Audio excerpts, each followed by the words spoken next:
तस्वीरें बताने के लिए काफ़ी हैं।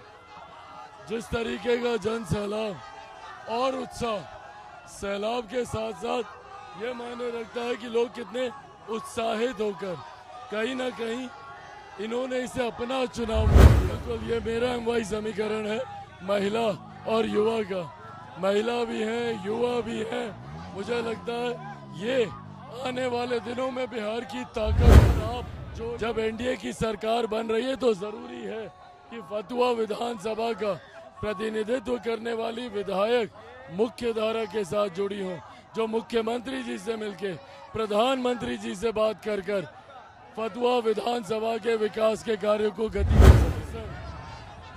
और मुद्दा जो तेजस्वी बार बार कह रहे हैं, पलायन, बेरोजगारी, गरीबी, ये सभी मुद्दों को लेकर के क्या कहेंगे? वो अपने लिए ही वो पांव पे कुल्हाड़ी मार रहे हैं। पलायन उन्हीं के जमाने में शुरू हुआ जिसको अब ये डबल इंजन की सरकार पूर्णतः रोके। फतुहा विधानसभा इस वक्त हम लोग मौजूद हैं और यहाँ पर केंद्रीय मंत्री चिराग पासवान जो है वो भी आए हुए। चिराग जी से सीधा सवाल पूछेंगे। मुझे लगता है तस्वीरें बताने के लिए काफी हैं। जिस तरीके का जन सैलाब और उत्साह, सैलाब के साथ साथ ये मायने रखता है कि लोग कितने उत्साहित होकर कहीं ना कहीं इन्होंने इसे अपना चुनाव मान लिया। और जिस तरीके से हमारी फतुहा से एनडीए की प्रत्याशी, लोक जनशक्ति पार्टी रामविलास की प्रत्याशी रूपा जी यहाँ से चुनाव लड़ रही हैं, ये भीड़ बताने के लिए काफी है कि भारी से भारी मतों से ये यहाँ से जीत रही हैं। लगातार कहते हैं एमवाई का समीकरण है महिला और युवा। आपने महिला को फतुहा से उम्मीदवार बनाया, वाकई ये इंटैक्ट है आपके पार्टी?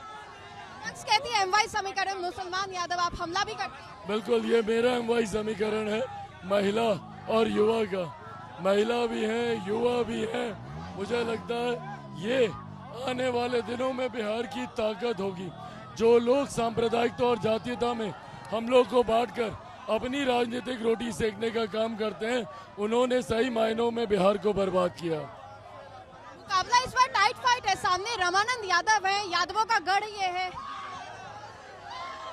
रामानंद जी लगभग जितना मुझे याद है शायद 3 बार से वो यहाँ के विधायक हैं, पर दिक्कत ये 3 बार से विधायक होने के बावजूद ना वो यहाँ पे रहते हैं, उनसे मिलने के लिए आपको बाहर जाना पड़ता पटना।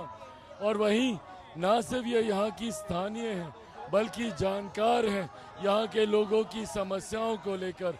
और अब जब एनडीए की सरकार बन रही है तो जरूरी है कि फतुहा विधानसभा का प्रतिनिधित्व करने वाली विधायक मुख्य धारा के साथ जुड़ी हों, जो मुख्यमंत्री जी से मिलके प्रधानमंत्री जी से बात कर कर फतुहा विधानसभा के विकास के कार्यों को गति दे सके। एनडीए की सरकार बन रही है 2025 चुनाव 100%।